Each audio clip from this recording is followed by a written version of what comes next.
Hi, my name is Jade Borchers, and I was born and raised on Maui, Hawaii. I know, it's pretty cool. No, I don't surf, but I do play ukulele and dance hula. I've been working on a project called Carrying Home, which is about people like me who are from Hawaii who have moved away to the mainland, whether that be for school, financial reasons, or family. I got to meet with so many wonderful people from Hawaii, and I am here to share their story. I hope you enjoy. So first, just say your name and where you're from. And you don't have to look in the camera, you can look at me. I'm gonna look if you at want. I'm gonna pretend it's not there. Yeah. My name is Ka'el Kanoa. I'm from Oahu, Kapolei. My name is Kristen Fukumoto. I grew up on the Big Island of Hawaii on the Kona side of the island, so the west side. My name is Logan Boscher. I am from the Big Island, from the Hilo side. So Robin Brandyhoff. Maiden name was Kasahara.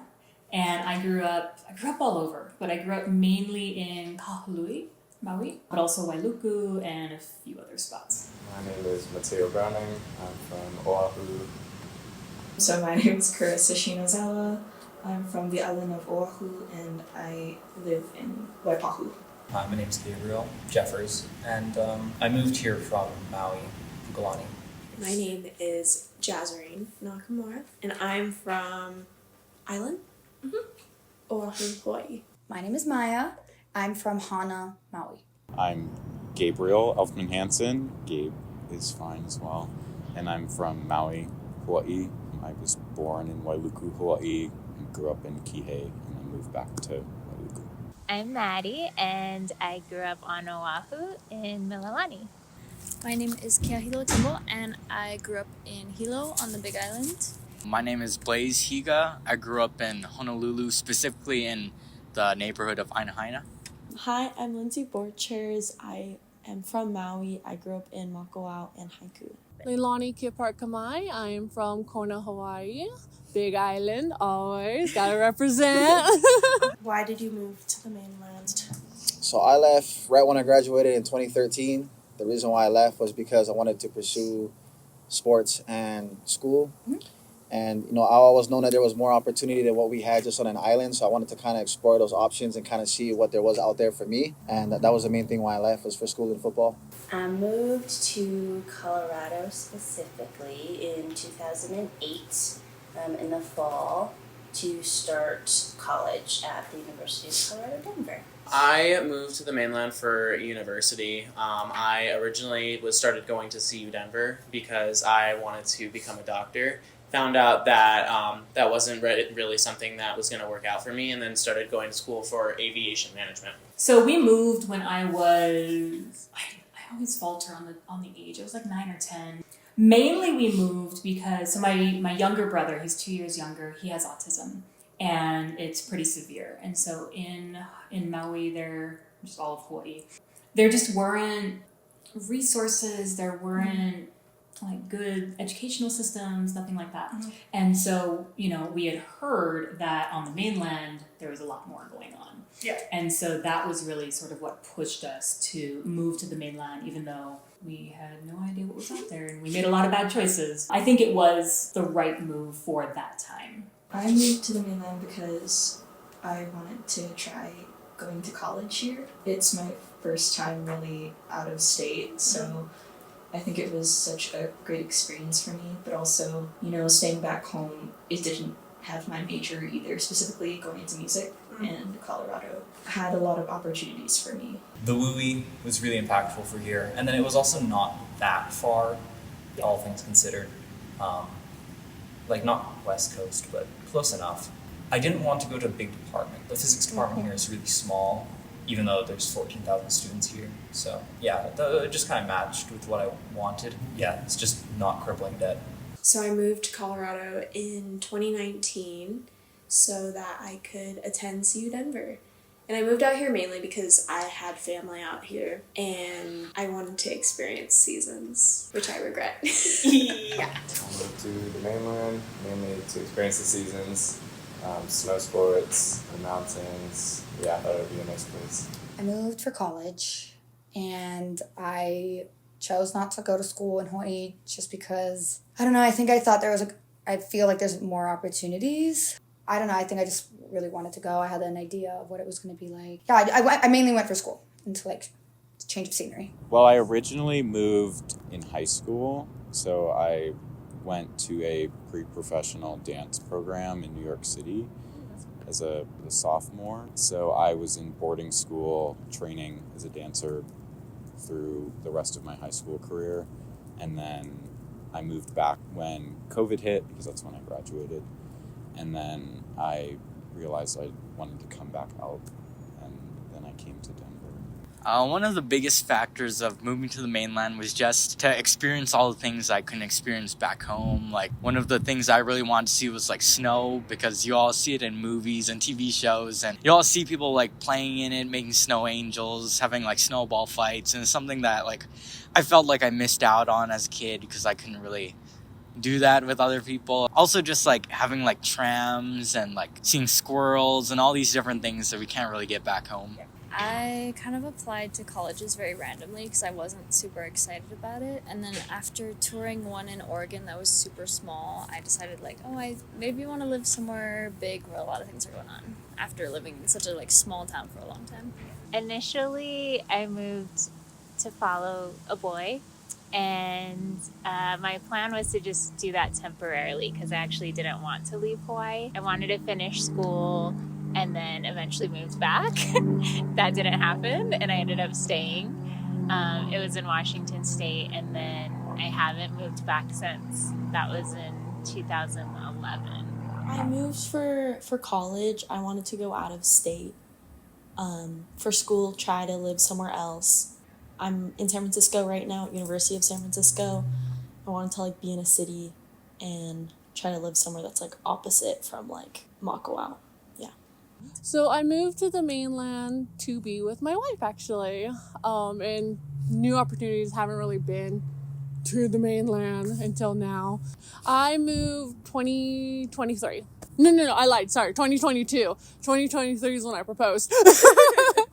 I know you said you were like really young. Do you remember how it felt when you left? Yeah, I was heartbroken. You know, growing up, you think about, not even you think about, like you're just told everyone is auntie, uncle, cousin, and you just grow up believing that and like not questioning it. So when I got to the mainland, one, no one looked like me. Two, I spoke pidgin, and so no one talked like me.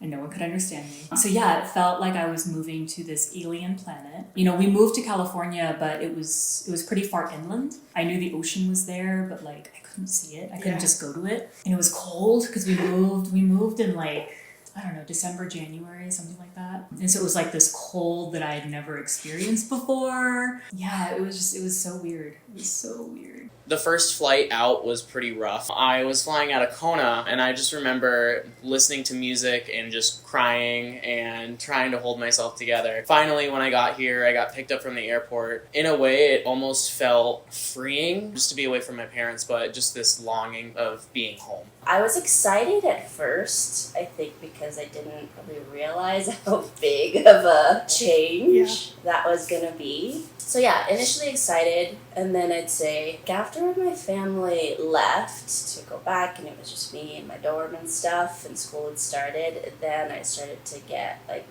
the shock kind of started to set in, and obviously like homesickness, and I don't think I'd call it anxiety, but just like the realization that this is so different, and like not only like the built environment, but like the people around me so different from what I grew up with. For me in the beginning, like the first 6 months was sad, just because when I left, I went to Utah when I was dorming, and I left right before it was kind of about to hit wintertime. So for the first time seeing snow for myself, just everything is hit different, right? The people hit different. So I felt very alone almost. Like I felt like I was by myself and I was isolated. I don't know, I just felt different from everybody, just like the way I speak sometimes or the way I dress. So I just felt very isolated and by myself. Leaving felt exciting at first. There's always this sense of longing to be back home because I do miss it. I do get homesick a lot. I kind of wanted to get off the islands, just experience something different. Everything is so small and compact in Hawaii, so it's just kind of different, You think you were more excited? Yeah, I think I was more excited. Definitely missed the beach when I was leaving. Yeah. I knew I wouldn't get that, so. Yeah. I was super excited, but I was so scared. Life on the rock is just so different. Like, you're just stuck there and you know everyone and you know where everything is. And I think that was the scary thing about moving to a place that I didn't know too much about, didn't know anyone, so that was intimidating, but fun. I mean, I was really excited. Everyone was super happy for me to go too. So I didn't feel like upset that I was leaving, but I was a little worried about like my family. Yeah. But other than that, I was pretty excited for just like change, for something new. Yeah. There were a lot of mixed feelings. I think that growing up, I always had the impression that the only way my life would amount to something would be me moving away from my home. Growing up, I'm the youngest of 3, so I saw my brother and sister graduate and then move to the mainland and get their degrees. Part of me felt excited to leave because I felt like I could really like get my life moving in a way, and part of me felt sad because I felt like I had to leave my family entirely, and everything that makes me me, I had to just kind of abandon and start again. So it was a mixed bag. I actually think my experience was very opposite of what everyone else had, because I was actually kind of excited to leave. Like, I was having a rough time with family and I wanted the freedom of like being on my own. So I really, really liked it at first. And like, of course, like I miss my friends and everything like that, but I was really excited about getting to be my own person. As the time goes on, I do want to go back more and more. Initially when I left, it was like pretty sad because I was saying goodbye to like my grandma and my grand aunt, grand uncle, my dad's cousin, and because like a lot of them were like on the older side, it was kind of like, oh, like I'm gonna be gone for so long, like who knows, like something could happen like while I'm gone. I don't know if like everything will be all right when I return, but after like the sadness of just leaving and saying goodbye kind of wore off, I was really like excited for like all the stuff I was talking about and just like having independence, like living my own life, like pursuing studies of like the things that like I enjoy and I'm fascinated by and stuff. It was a novel experience for me because I'm actually very used to moving and leaving places growing up in a military family, but Hawaii was different for me. It was the first place I actually like felt like home, and so for the first time I experienced homesickness, and I did not know what that was about until I left, and I was like, oh, this really sucks. I was aching and missing it every day, and there's a lot of things that I wish I had that I didn't. But over time, I actually discovered a lot of Hawaii people in like Seattle and stuff like that. And so that gave me some comfort. And there's an Aloha festival there every year. And so it gave me like the fix that I needed until I could go back and visit. I was definitely sad when I left. I remember sitting on the plane listening to sad music and crying a little bit. But I knew I was going to be back soon, so that definitely helped my like separation anxiety from Maui a little bit. I was definitely excited to go somewhere new, but there was a lot of homesickness and I was just sad to leave. Very isolated, to be honest with you, because I'm moving from a place that I know my entire life to a place that is very hateful, to be honest with you. I've been told I need to go back to my own country. I need to go speak English. I'm in America. So hateful. It's like I'm so used to the love and going down the street and going, hey auntie, got some musubi. There is a community here and I'm learning that now, and I'm very proud of that because I'm still surrounded by those who I love, but I'm getting more support all through the community and everything. What is something that you have or that you do that reminds you of being from Hawaii? Oh my gosh, I make Spam musubis every week. Really? Like, my boyfriend just went to Costco and bought the 18-pack of Spam, and we make Spam every week. I'm so serious. It's in my cabinet. Like, I only have like 3 cans left, and he bought it 2 weeks ago. Funny. I made a little like collage of pictures from home that I put up in my dorm. I think this might have been later, but like painted some things that made me think of home. So. I guess my mom, I went back to Hawaii in December, and my mom sent me like a suitcase full of food just from Hawaii, so that kind of reminds me of that day. I think some things that I have are whenever my parents send me packages, so they're always going to send me like goodies from home, or like Aloha iced tea. Nice. That's my favorite. And then when I miss home a lot, because I'm a music major, I listen to all the music from home. I have like a playlist strictly just for like all the local artists. Yeah. So music for sure. The Hawaiian music to me is still deep in touch. I don't know. I get the Hawaiian flag too, right? The real Kanaka Maioli, where we get like King Kamehameha holding his warrior stick. But for me, when I can see it visual, it just kind of reminds me like where I'm from, who I am, and not losing sight, because it's so easy when I'm not on home roots anymore, home ground. So the Hawaiian flag and music for me for sure. I don't wear socks often. I don't wear socks a lot. I like to wear like my tatas. So I have my tatas over there. I also have like pictures. Sometimes like the way that I talk reminds me of back home. Things I like to eat, stuff like that. Things I cook remind me of home. Like, I listen to a lot of music, but I listen to like a lot of songs that I used to like listen to whenever I worked in Hawaii. Just like closing at fast food restaurants, like that sort of music. Just like random reggae, the popular ones. It's weird. I feel like there's more now because I miss it so much, and now that I have a son, I want him to be experiencing that as well. So it's food. It's always food. Yeah. And it's using words and languaging that I had stopped myself from using because it like wasn't allowed. I got in trouble for it in school, and so things like talk story or just aloha, little like no worries, like little things that you don't really think about. So making sure that that's just part of our vernacular, and then taking them back to the island. Preferably every year, but it's getting real expensive. Might be like every few years. Yeah, I think it's mostly food and language. Yeah.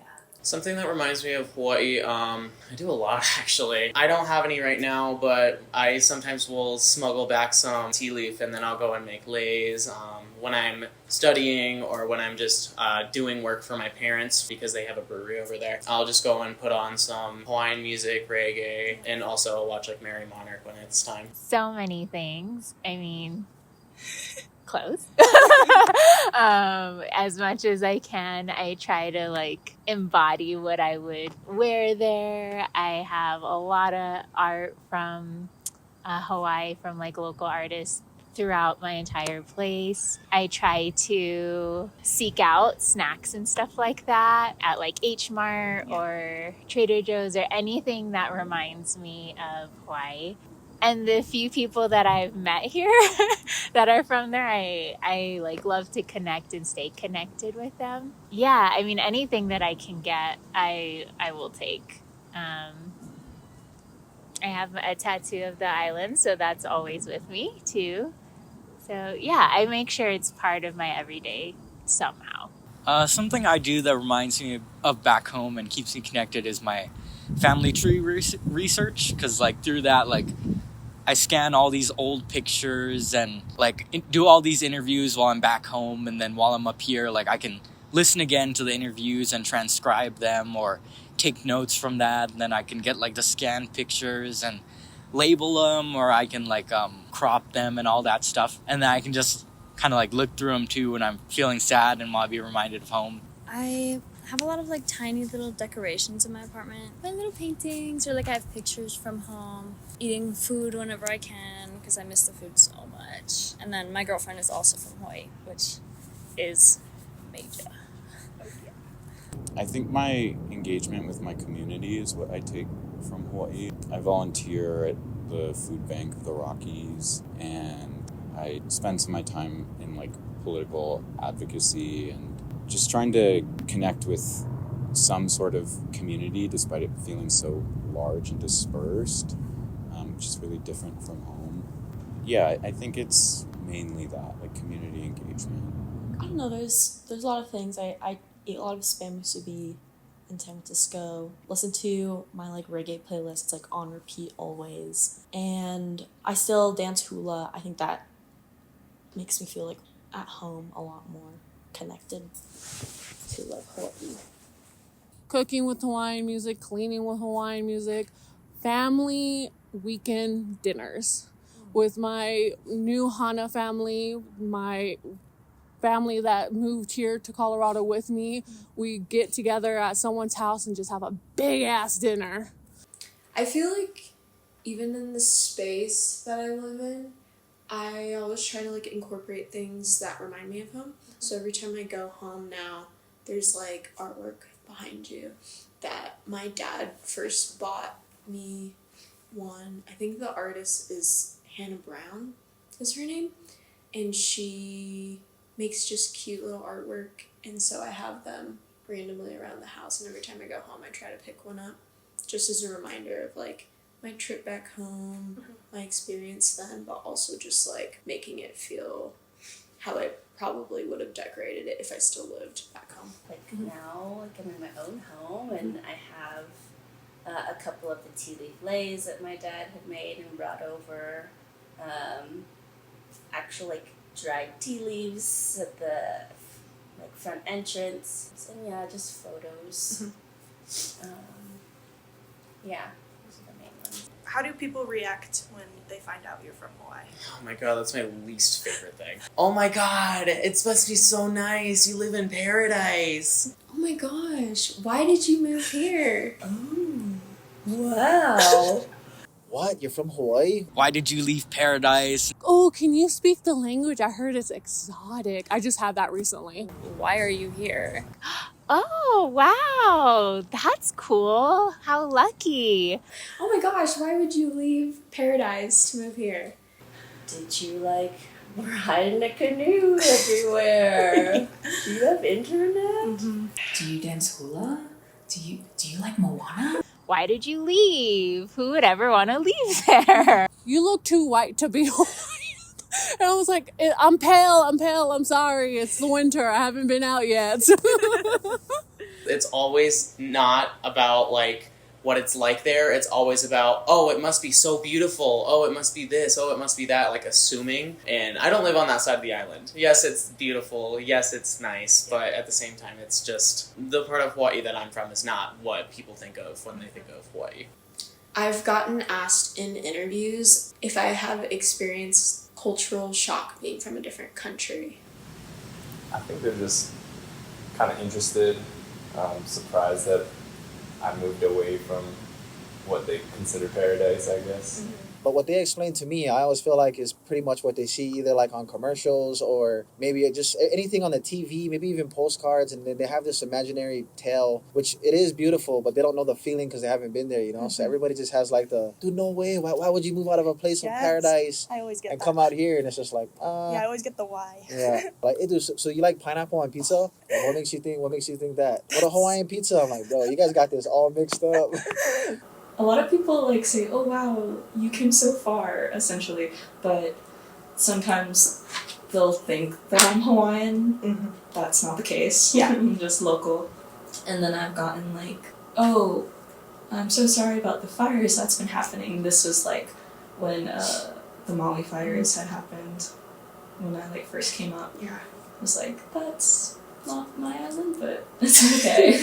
It's always like oh wow, that's so cool, and then it kind of can deviate into like jokes about living in like huts, or like, do you just live at the beach? Or it just kind of goes like, oh, this must be crazy change for you, it must be so cold. That's kind of like the general reaction. I'm also white, so it's a little confusing to some people, and I think people associate like the fact that I'm from Hawaii, they think I'm Hawaiian. And so I'm always having to clarify, like, no, I'm not Hawaiian. Yeah.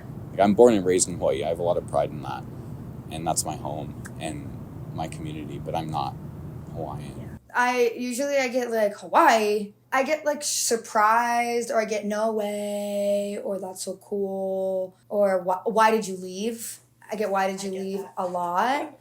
I get a lot of questions as to like why I would ever leave. Yeah. They wonder why I don't eat fish. We were poor, so like, and we didn't fish, so it was like, that's like rich people food. Yeah. I didn't grow up with that. Because I'm mixed, right? Because I'm mixed plate, like people then kind of look at you and they're like, well, how much? Or like, what is it about Maui that like makes you part of the culture or whatever? So it's more like defending myself or people asking like the real touristy questions. They'll always say things like, oh, I wish like I could go to Hawaii. Like if I lived there, like I would never move. And then like I kind of just talk about the different reasons why I moved, and also like kind of touch upon like how like it's so expensive to live back home, like how like we have all those like sky rises and stuff that like are just not affordable for people back home. They try to connect where if they've been there before or they really want to go there and they haven't been there, they'll say something like that. But it's usually like a fascination or amazement and like a little bit of envy, I think, just being able to grow up there. Also explaining to people, like, I was born and raised in Hawaii, but I'm not Hawaiian. Yes. A lot of people called me Hawaiian because I was born and raised there. So, like, I tell them, like, culturally, there are some parts that, I think there's a Hawaiian influence into how I was raised, but I'm not, like, blood Hawaiian. And a lot of people didn't understand that. I've had the "Are you Hawaiian?" question a lot, which is the most amusing question for me because I'm a very skinny and tall white Asian dude. If you think Hawaiian person, I'm automatically like, okay, if he's a dude and he's 6'5", he's also a linebacker. It's very rare to find a skinny, super tall Hawaiian dude. That's just how it is. You know, you died on the boat if you didn't have a slower metabolism. And so it's like an obvious, like, of course I'm not Hawaiian. I'm a white guy with, like, my hair is straight. People always ask me if I surf. Oh my gosh, yeah. Do you surf? Do you drink coconuts? Do you like pineapple? Oh, so do you like Hawaiian pizza? Once you said that, it started. Oh my god, yes. I get that. Hawaiian pizza. So do you like Hawaiian pizza? Like, no, do you? Well, at my school, there's a lot of people from Hawaii, so it's like, they're not super surprised. They're just like, oh, that's cool. And then they like tell me a story about when they went there with their family or something and like how they went to like Waikiki or something. I don't know. I think people are interested and think it's like cool. I'm from Hawaii. Get some questions about me, like if I can surf and stuff. What do you think are the major differences between here and Hawaii? I think the major difference is people here are really worried about themselves, and there's not like a big sense of helping someone just to help somebody. There's like weird expectations here, or like judgments. I think the way people dress too is one of the big differences. So respect to me is different, right? Like the aloha we have, I feel like, is always like, for me, is just the aloha view of everything is we have perspective, right? And then out here, you come out here and it's just more like perception. So perception is just that one way I feel like everybody just sees it's all about themselves, right? Like out here, you drive, you let somebody in, they don't even shaka back. They just kind of like, bro, what? I just let you in, you know what I mean? Everybody's respect system is just different. And that's why for us, like, it's so cool we can come out here and we can kind of lens it out and not take things too personal, you know what I mean? Which takes time to learn, but I just think how they do stuff, like everything, like the body language, the way they move, the way they talk, is just, to me, it's just super different. You say the people, right? I think it's changed a little bit now. But like when I was growing up on the Big Island, it was definitely majority minority, like ethnic population. As you can see here, there's a lot more Caucasian people. And like when you meet someone in Hawaii for the first time, like you hug them and you do the cheek kiss thing. Whereas here, it's sometimes just like not even touching, wave, especially after COVID, which I get, or like the handshake, which was weird. And a funny realization, like one of the first couple of weeks of my freshman year, I was walking from the dorm to campus. Everyone was like zooming past me. So I realized, like, wow, I guess everyone in Hawaii walks really slowly compared to here. That was an interesting one. Oh my god, rent is so expensive here. It is bad. Like, I mean, rent was bad in Hilo. It wasn't amazing, but it's just so expensive to live in Colorado. Groceries, I would say, are relatively the same, except for certain things like milk, but I don't drink milk, but eggs are a lot cheaper. But I would have to say fruit. I just miss having good fruit. I went to Great Wall Market and I went and picked up a 4-pound bag of lychee and it did not taste anything like home. And it was also $20. Yeah, not great. So I would actually say that in California, where I grew up, it was predominantly Latine and it was predominantly lower socioeconomic status. So even though culturally it was different, right? Like they're not Hawaiian, they're not that mixture. So much of the cultural values are still there. So there's still like this strong sense of familia, there's this strong sense of language and tradition and food. So there was a lot of like mirrored things. And so in a way, I'm very, very fortunate that I got to grow up in East LA because one, I was accepted, right? When we had immediately moved from Maui, we moved to East LA, but we were only there for like maybe a month. And then we moved to rural North Carolina. So that was way different. And that was where I got in trouble for how I talked. I was the first like Asian brown, because I was super tan, like brown Asian kid that anyone had ever met. And so I had to traverse all of that. But yeah, I got in trouble all the time for how I talked because I wasn't speaking properly. So I had to I remember I watched a lot of Disney and like mimicked that. So I think growing up in rural North Carolina, we were only there for 6 months, thank God. So I don't claim it. I'm like, we visited for 6 months and then I grew up in East LA. So I would say that East LA is very different, but the rest of the experiences that I had were very, very unique. So there's not an understanding of family or like extended chosen family. Like my son, he calls everyone auntie, uncle, calls everyone his cousin. We have a very, very tiny family, like blood family. And so, he's growing up with that mentality, but very few people here reciprocate that. And so even though they're okay with him calling him auntie, uncle, whatever, they never like claim him as a cousin. Whereas in East LA, when I take him back home there, everyone's like, this is my nephew, like, mijo, come here, and so it's really different. So I think it just depends on where you're at and what the culture's like. So I feel like the white culture is definitely not the same. And the food is terrible. Yeah, there's no flavor. No, seriously. Seriously.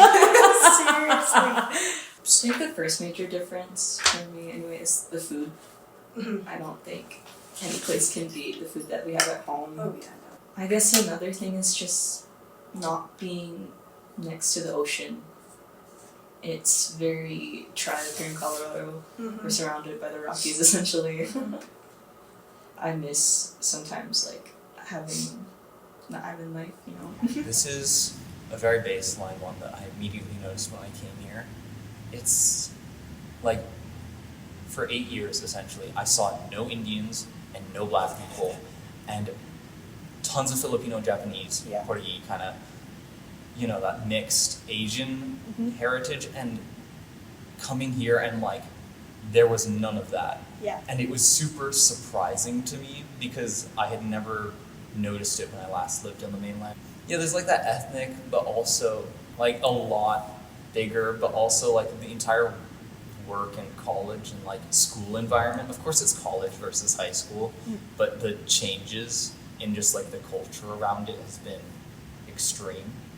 I think Hawaii is just a big melting pot and mostly Asian. I never noticed that until I went back. Yeah, same. How much more comfortable I was back home, especially having a white boyfriend. The weather. I had to adjust to the weather. I think I just had to adjust to the way that I like my expectations for people, mostly. I think I just expected people to like treat me the same way I treated them, or have like a giving sense. Not that I'm like asking people for something, but just to like help somebody out, just to help them out without being expecting something in return, and then like having people be like, well, I did this for you. What if you like, I did this for you, and after everything I've done, I thought that was something I hadn't really experienced before. I'm really friendly, and so another big thing is like when I have classes with people, or like I've met somebody once, if I see them again, I'll like go up and say hi to them. But sometimes people are like, hey, and so I was like, okay, let me not. I get like embarrassed that I'm like so excited to like say hi to somebody that I've met once or twice, that not everybody does, but there's people that are not nice, like that are open like that. Mostly that, yeah. I just feel like people back home are a lot more giving and caring in certain ways. not always, but in a lot of ways, and people here just are really, really worried about themselves and put themselves first, which is of course good, but at a certain point, like, you could also like do something for somebody just to do something. I think the main difference has to do with that kind of community aspect that I was talking about. There's more of a sense of that I've noticed here is that people are very driven by their own personal like desires, I guess. I feel like it feels so disconnected. And I think that part of it can be attributed to how much more there is. Like, there's so many more people. We're not isolated to an island. But there just felt like there was more of a kind of mutual, like, respect for people on the islands. And, I mean, I think generally the hatred of tourism and our dependency on tourism was, like, you know, obviously not all love and happy. Yeah. But as a community, it just felt like we kind of rallied together. And it was like we were brought up kind of like, this is our land, like, we respect it and we respect our neighbors and we care about our neighbors even if we don't know them. And here it just feels like you care about the people that you've met and that you've built relationships with, and outside of that it's kind of like fair game. I guess the long commutes to get to places, the lack of water that's around you. You just go to the beach whenever. Yeah. The weather is probably a big one here. It's so different, and it's culture shock, most of it, when I first started, because I had to whitewash myself so people can understand me. People refuse to talk to each other normally, which I find is so strange because it's so default to just talk to somebody at home. Like, it's kind of weird if you don't. And I've noticed that I feel really awkward, like, greeting people, because I don't know, like, at home you go up to someone, you honey them. I have no idea, like, it feels weird, like, shaking someone's hand, or, like, I don't know, it just feels like I don't know what the normal is. I also feel weird calling adults by their first names. Like, people's parents, like, no, I can't call you that. But they think it's disrespectful if you call them, like, auntie and uncle. I also feel like there's such a lack of community, probably because people are, like, super, like, wary of strangers and not friendly towards people they don't already know. Another one is the 7-Elevens suck. I miss Hawaii 7-Eleven. So Another big one I've noticed is that, like, Hawaii has kind of like a, you know, so many people that they kind of have like a unspoken barter system going on where it's like, oh, I need this, or I want to do this, like, you know somebody who can do this. Like, here I can't.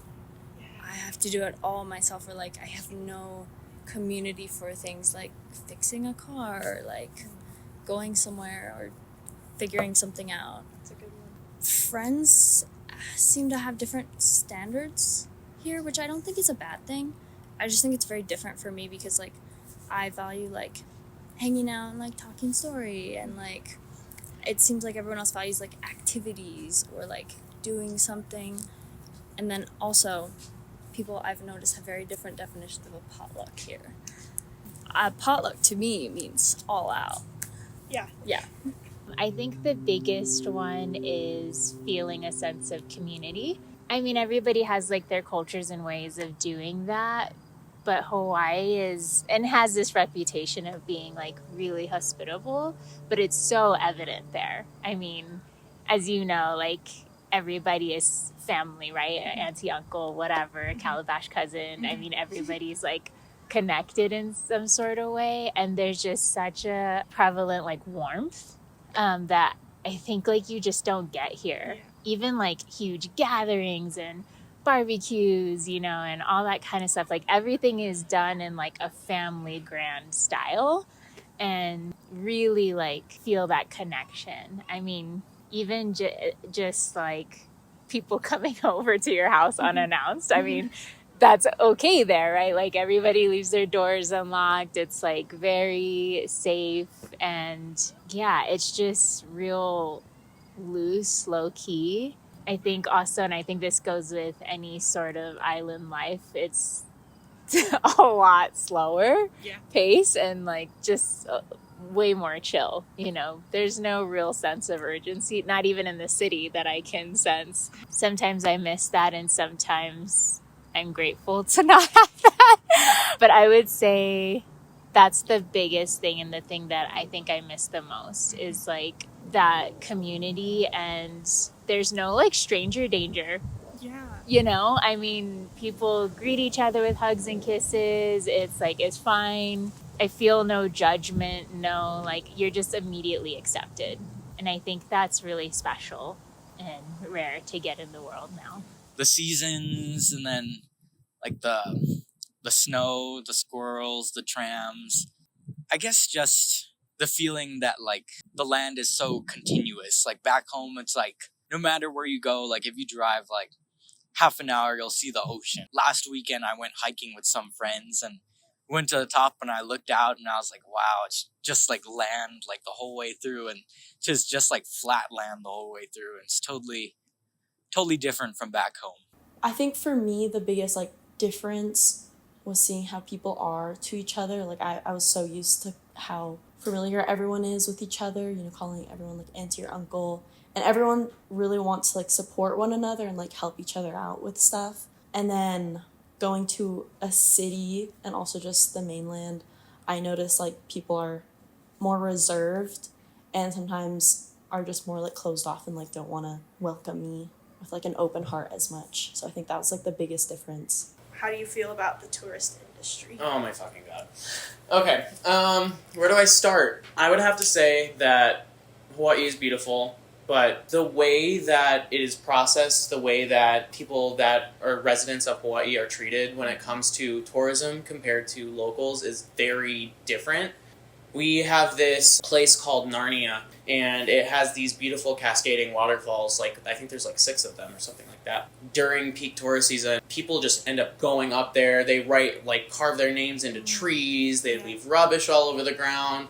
And it was originally like a local place and was supposed to be somewhat spiritual, I believe. Just to see that getting somewhat destroyed in a way kind of hurt me. Every single time I see any person that is not from Hawaii in Hawaii just disrespecting it, it makes me feel so bad about it. I've lived in Hawaii for almost half my life, and I learned to respect it, and I learned to treat people with respect. And it's just like people don't have common decency of our home. Mm-hmm. They don't have common decency that this is a place where people live. To them, it's just a destination to go and see. I have really mixed feelings about it because on the one hand, I recognize that's a big part of how we make money, right? Like my mom worked in the hotel industry for her entire career, which was more than 35 years. I think the problematic part is when people come to visit and they don't like respect the land or the people and the culture. Like I'm thinking of a video that I saw on YouTube of like a tourist spitting on a statue of King Kamehameha.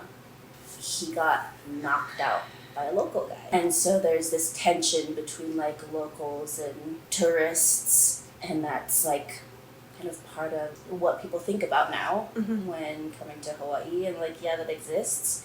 And though, like, it's because of that blatant, like, ignorance and disrespect. Yeah.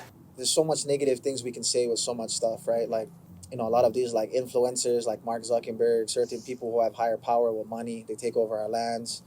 Most importantly, everybody knows, you know, Mauna Kea, which is another crazy one for us on our sacred land. But it's hard, you know, because like I said, aloha looks so different. Like no matter where you come from, what color you are, or what it is, like all is welcome. And then it just falls back to, again, to respect, right? Like a lot of people I feel like is uncultural, so they don't know the history behind what we do and why we do the things we do back at home. So they take advantage of that, you know what I mean? And it's like, only if people knew. It's not to blame them, it's because how we carry aloha, and to show them like, oh wow, this is how Hawaiians live, this is how Hawaiians talk, this is what they do. Like they're such nice people, but why? Right? So I don't know, for me, I just feel like when the tourists come, as long as they respect our lands and understand, then it's cool, you know, and not to like make fun. Even when they do like the shaka, you know what I mean? And they don't know, right? The shaka is like the hall of breath, and that's like our safe space. That's like me letting you know, hey, I see you, you see me. The humility that we already carry is just for us islanders, for me, is just taking a stand to understand other people and how they work and how we can teach them, and continue to teach them. But that's all. It's not really too crazy. Just if you can just respect the land, that means everything. Ooh, I'm so conflicted. Yeah. Okay, so, and like when I was growing up, there was this big push for sovereignty and all those things, right? And it's like, yes.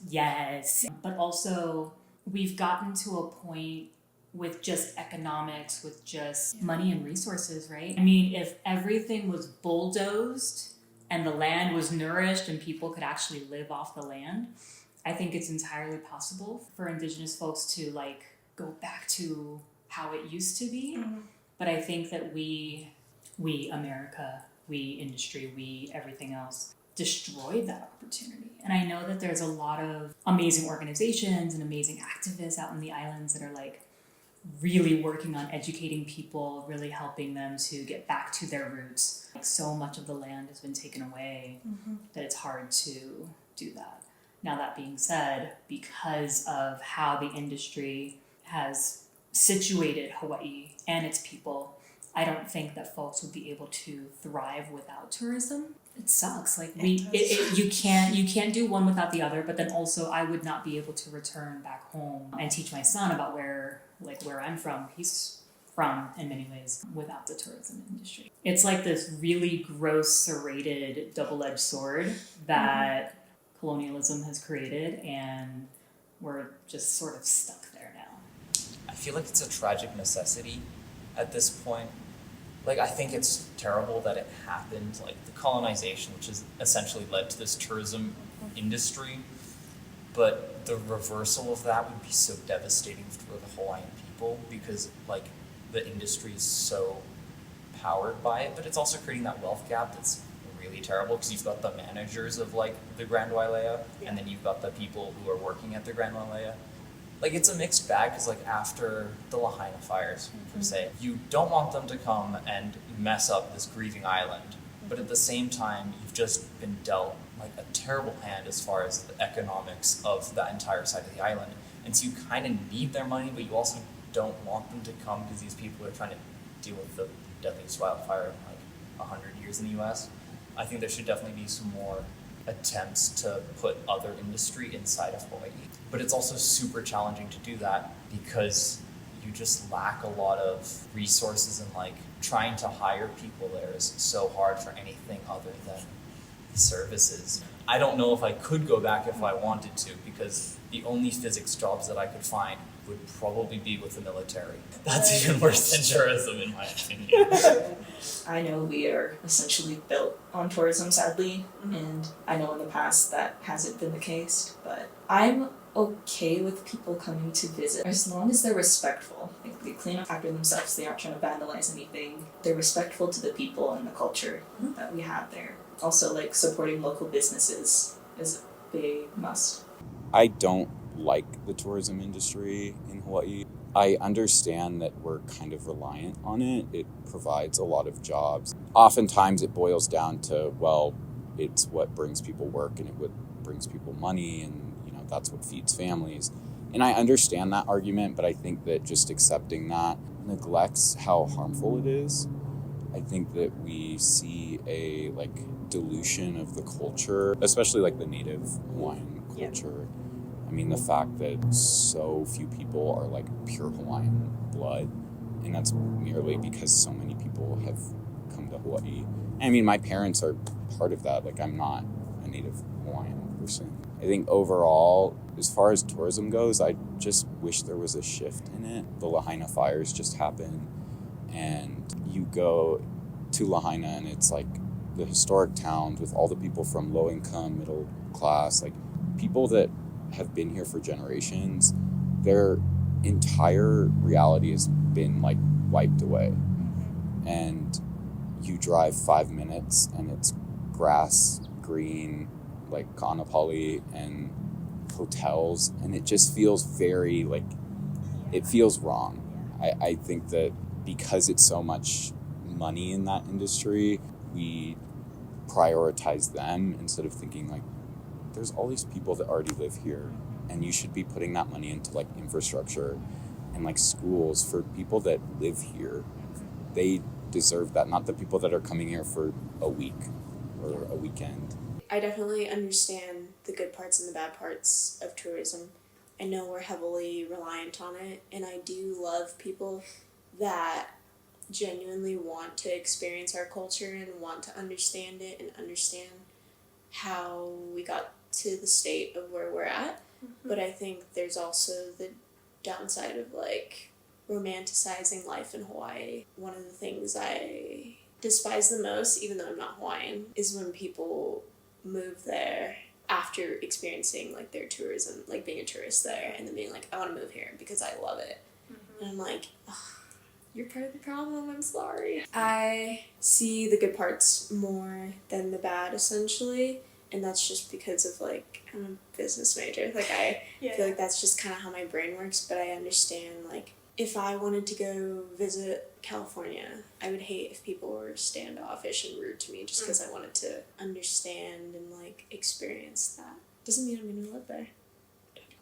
It's bad but good. It's good because of my family's businesses, but it's bad because it's destroying the economy, especially the fucking ocean. That is sacred right there. The reefs, they're getting destroyed. You're kicking them with your shoes and stuff. You're not picking up your fucking trash. You're destroying ecosystems when you're stacking up those fucking rocks. And then I'm hearing people that I know personally that go to visit Hawaii and they're disrespecting it. I was like, you're tarnishing my name when I'm telling you don't do this shit. Don't pick up lava rocks. Don't fucking take the sand from the beaches. I'm telling you these for a reason. Don't fucking disrespect me. It's good because my family, you know, we have hotels, we have restaurants, we have a tour bus, but the money we make, we're giving that back to the community. We're giving it back to the people who lost their homes in the Maui fires. We're giving it back to the land, to the people it belongs to. So it's a 50-50 for me. I feel like it needs to be regulated a lot more, especially what I saw with COVID. I think it's possible. It's really doable.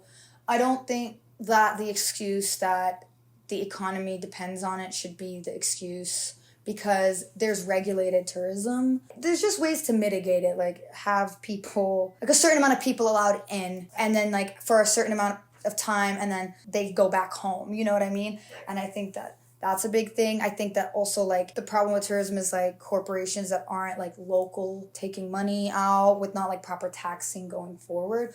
Or if you wanted to like increase the tax to travel there for like non-residents, something like that could definitely work too. Like you could lower the amount of people you let in and then like increase the tax on it or something to just like help the economy. I mean, that is Hawaii's one of the top revenue. I guess if people are just respectful of the land, I think they're welcome to Hawaii, as long as they're, again, respecting the land, respecting the people, not causing trouble. Yeah, that's my take on tourists. I feel, okay, I have the same, like, knee-jerk reaction that everyone else in Hawaii has, that when I hear it, I'm like, ugh, you know. And I know that some tourists are good, and they, like, really care, and they just want to learn, but I can't, like, feel good about it, knowing that, like, they're prioritized over us. And when it comes to, like, water and housing and, like, everything, they get it first instead of Hawaiians. And I wish there were more, like, regulations on how much land they could take over before Hawaiians had their houses and everything like that.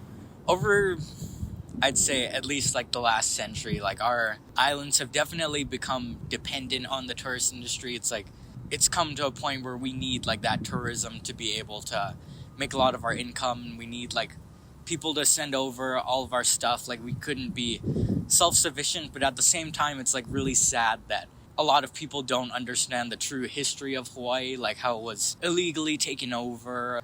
I think around the 1950s, 1960s, like especially when like airplanes were becoming really popular and a lot of people were wanting to explore using like that mode of transportation. Hawaii was kind of advertised as like this really diverse melting pot that was like inside the United States, but you see like all these different people, and I feel like that kind of alienated Hawaii, like in a sense, that like major tourism aspect of Hawaii, and like it being seen as like a paradise, like a vacation spot, definitely takes away from its history and takes away from people seeing it as like an actual state. I get it. Like, I understand the need for it. And it's also really unfortunate that it's a need. As someone who's like grown up there but is not Hawaiian, right? I feel like I have a little sense of both sides in this sense where like I still call that place my home, and like I feel the protection like all the locals do for wanting to keep like preserve what it is and is like meant to be. I also see like if we didn't have that, would we have the ability to provide? One of the biggest positives of tourism is the ability of everyone being able to come visit and experience and see the beauty. Everyone should know about how amazing Hawaii is and how beautiful it is, and take a little bit of that aloha spirit and carry it with them.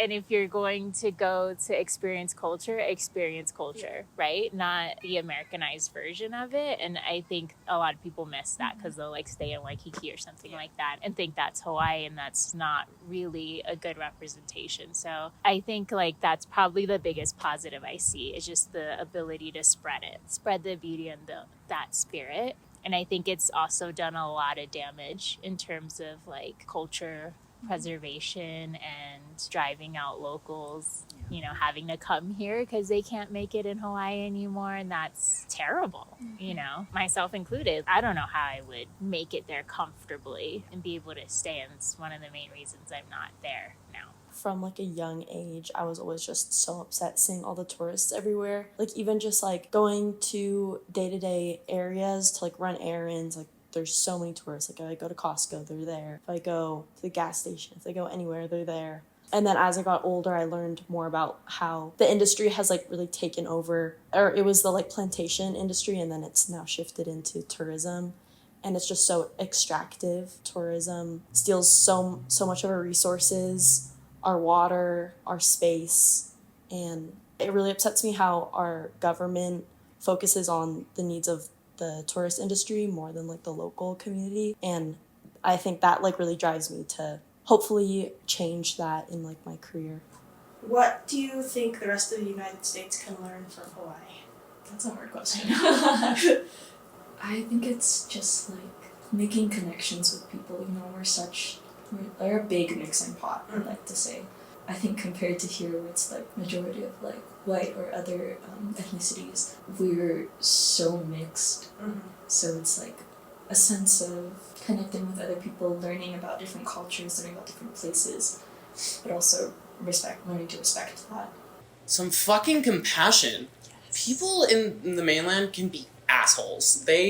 Sometimes they are extremely rude. Like back home, everyone knows everyone. Everyone is family. No matter if you haven't met them yet, everyone is connected in some way. I feel like on the mainland, it's all about like, what can I do for myself to get ahead? Instead of like, oh, this person's not doing okay. What can I do to help them? I mean, besides like the history, I think a lot of people don't understand it. People in college are a little bit better because they're getting taught about it or it gets mentioned here and there. I think they definitely learn more about like their role being a part of the United States, and then also just like a sense of like family in your community, like community building, I guess. Where at least I was raised, like community is a big piece and like everybody's there, and there's like a sense of like family, even like the way we call people like auntie or uncle. Oh, I would say that was another thing for me to adjust to, is like meeting people's parents and being like, what do I call you? Yeah. We're not a part of America.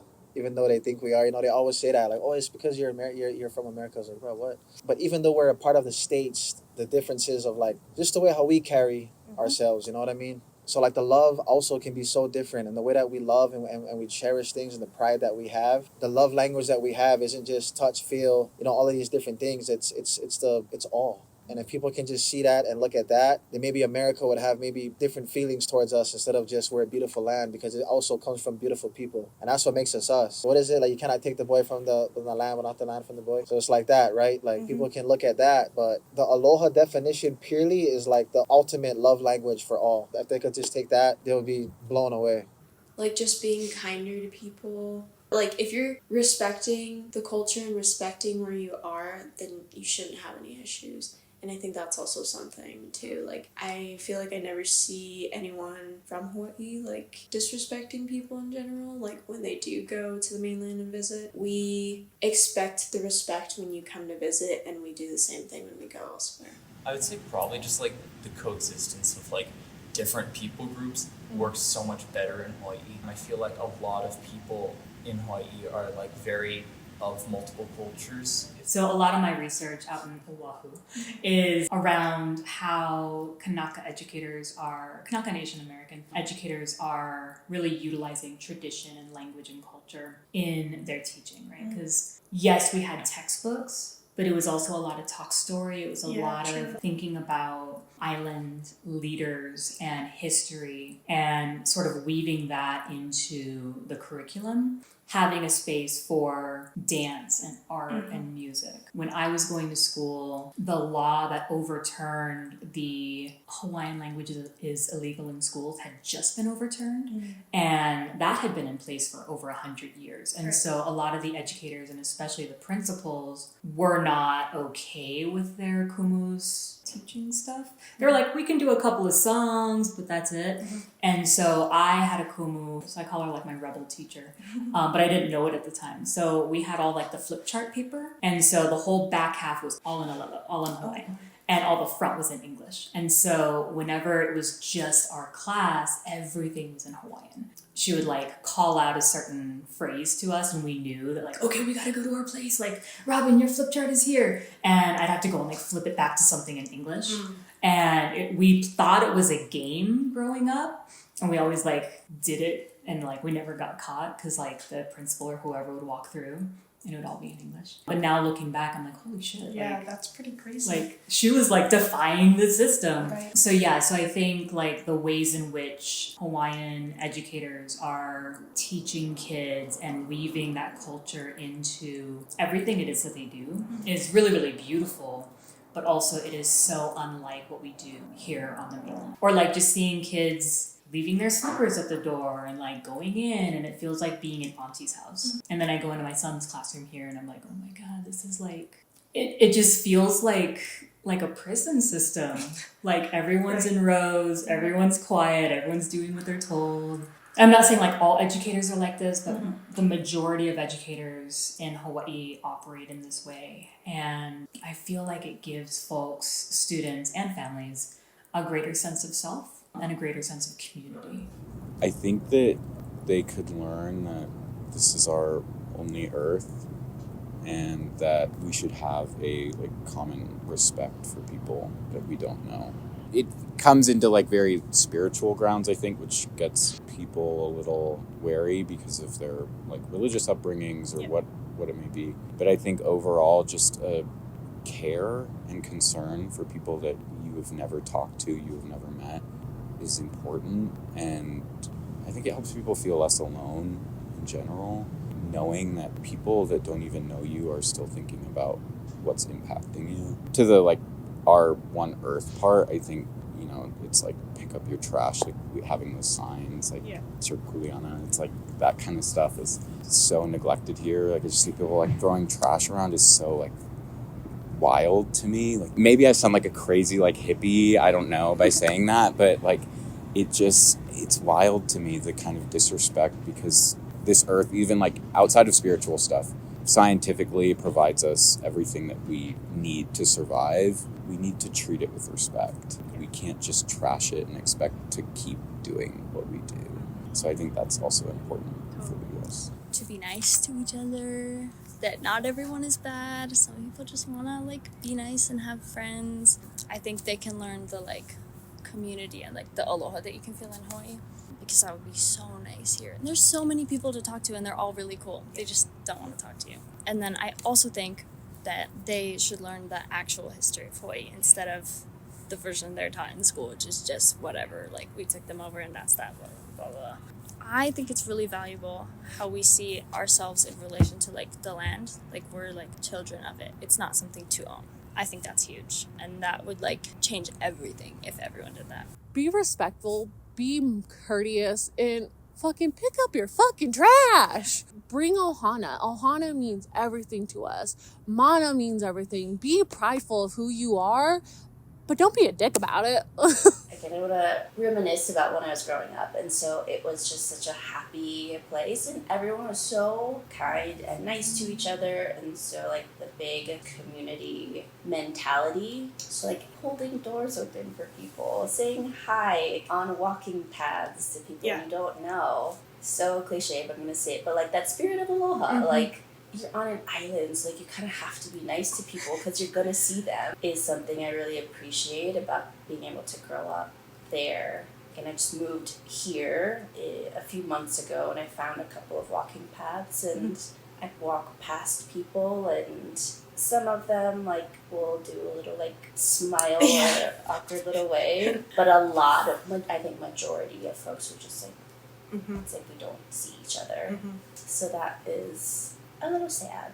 I think it's that sense of community. I think that's super important, especially nowadays when our country can be quite divided in a lot of ways, not just politically. And Hawaii is a good microcosm of what the world could be because it's such a beautiful melting pot. And I think a lot of big cities can embody that, right? Lots of diversity, lots of different cultures. And I think Hawaii does a really good job of taking in all those cultures, accepting those cultures, embracing everything. I mean, people still poke fun at a lot of different ethnicities, but it's like all in good fun. You know, everything seems a lot more lighthearted and just like connecting with people, even people that you don't know, and then immediately being like family to them. I think if the rest of the world could embody that, wow, I think we would be so much better off.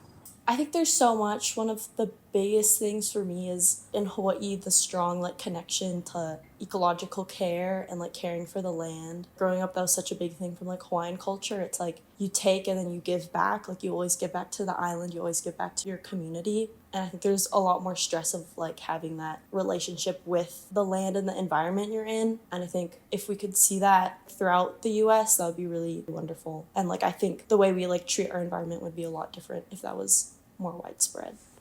All right, my last question is, do you plan on ever moving back?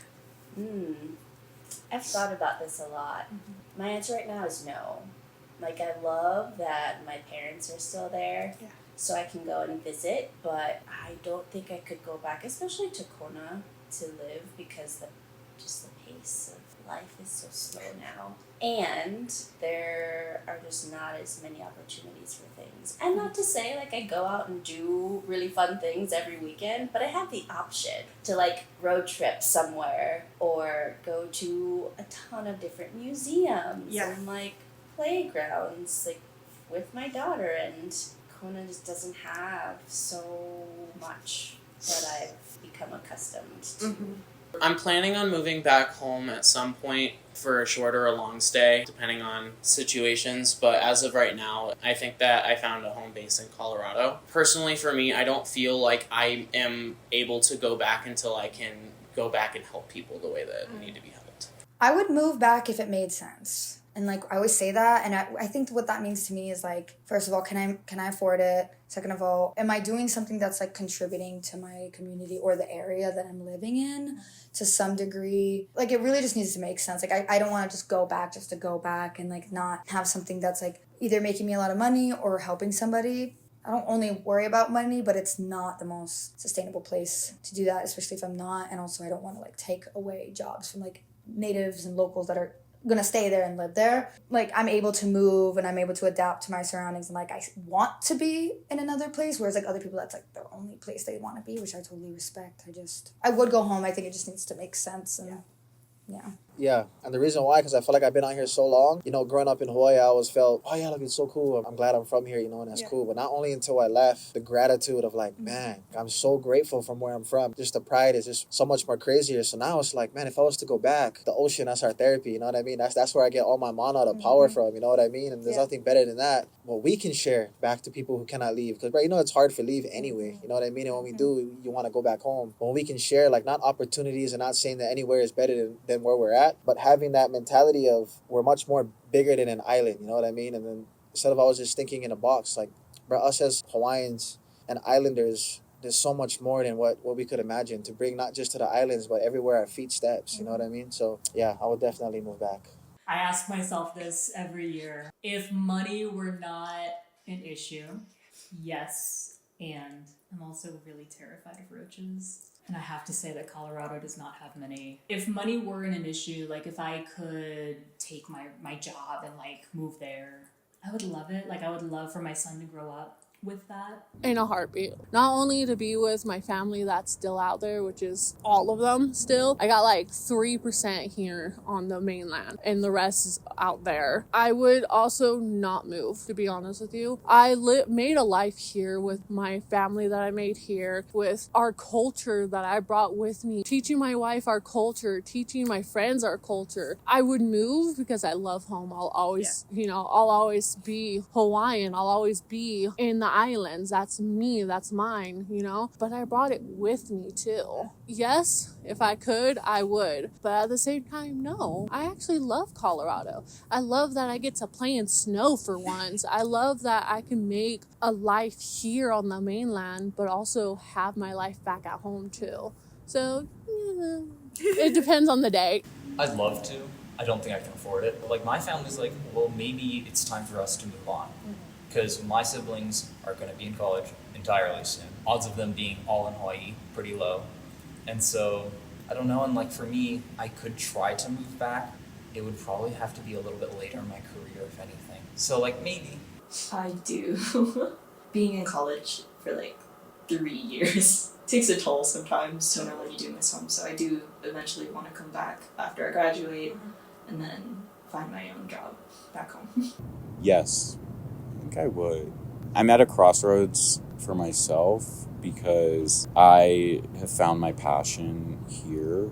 It used to be dance, and that was kind of like what led me to the mainland. But I now am just so fascinated with like what I do in engineering and my research with fluid mechanics. And it's a relatively newer science, and it drives me and it makes me very happy. But I am also so disconnected from who I am, and whenever I go home, it's like the only time I feel truly like safe in a way. I do think about it. My mom's getting older. I have a dog out there, and I miss the people. And I'm like, is my pursuit of my career and all of that worth leaving behind the like love and appreciation I have for Hawaii? Oh my gosh, yes. When I was visiting, when I went home, I hate when I say that. I hate when I'm like, yeah, I'm going to visit Hawaii. I'm like, no, I'm going back home. Mm-hmm. But when I went home in July, I was crying like a big baby on the plane. Well, before the plane, when I got on the plane, I feel like, especially when you're from there, you're just like so sheltered from like the rest of the world that you're just so excited to leave. And then you leave and you're like, wow, my life was just so amazing there. And I want to share it with other people like you, like bring friends back and experience how we grew up. But I would want like my family to experience that as well, being so privileged to be from there. My gosh, I'm so sad. I know. I would move there if I had $1 million, not even $1 million, like $100K. I would move back so fast. For sure, I want to move back eventually. Yeah, after I experience the mainland for a little bit.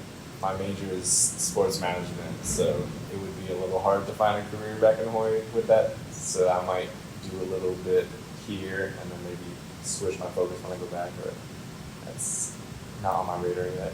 That's the other thing that everybody asks me. I think about that all the time, actually. I can't see myself doing that anytime soon, just because, like, financially, it's really hard. Geographically, it is away and pretty far from my family, except my niece and nephew are still there. Economically and career-wise, it's really hard to make it there unless you're in certain industries. So at this time in my life when I want to really grow and soar and network and experience a lot of things, it's just not the right time. But I always have the vision of having my little bungalow by the beach. I don't think I could do that there, but that would be so nice to, like, once I've done everything I wanted to in life, just go, like, enjoy the rest of my days there. I would like to, in my older years, be there.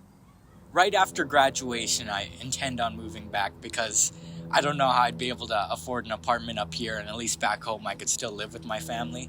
After that, though, I am kind of thinking of moving back to the mainland just because it's definitely cheaper to buy a house, to have an apartment, to raise a family, but at the same time, I kind of struggle with the thought that, like, if I'm so far away from home, then I have to worry about, like, childcare, like, when I have a family, finding people that I trust or, like, a daycare that I trust to, like, raise my children, and it's definitely hard to be away from your family for such a long time. I know, like, a lot of the time, like, whenever I talk about it with my parents, I always joke, like, oh, I'll come back when I retire so then I can take care of you folks, but at the same time, it's really disheartening when I think about it more, and I just think about, like, how by that time, like, my grandparents would be gone, and it'd be hard to just not be there for them in their last years and stuff.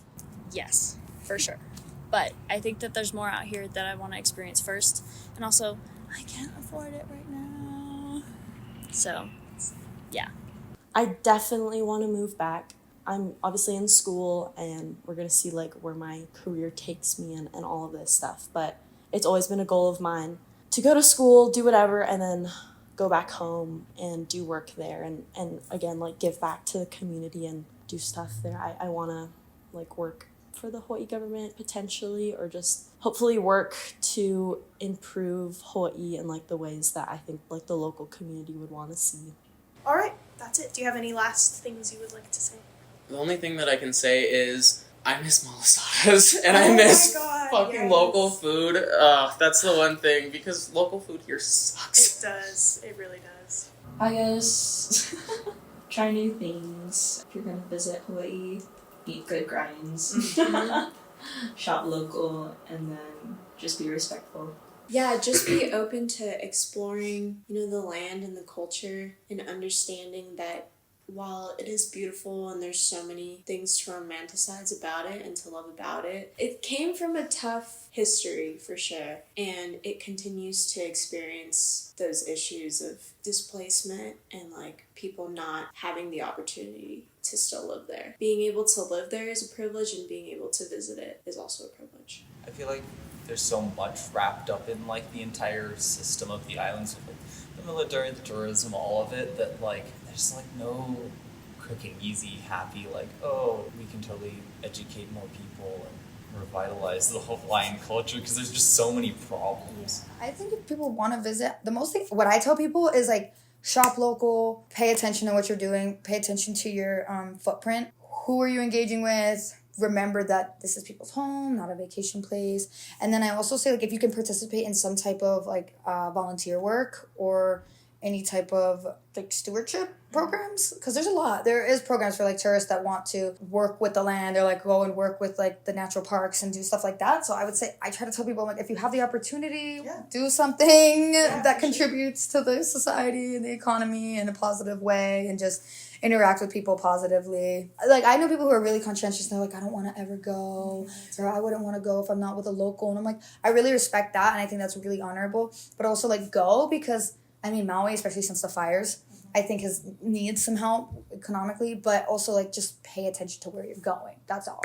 Learn about the history, respect the culture, keep an open mind about different people from different backgrounds. Don't label people as these different things just based on their appearances, and really get to understand people and the culture to really understand what Hawaii's about. I know it's tempting, but try to avoid the really touristy spots. I almost feel like, I don't know if I should even say that, because again, like, locals are very protective of their spots, right? Really, like, learn about the history and the culture and embrace that, and talk to the locals and get their perspective on things. They're not gonna bite, even though some of them might roar for being in the area or surfing in their territory, but they just want you to respect their home and them.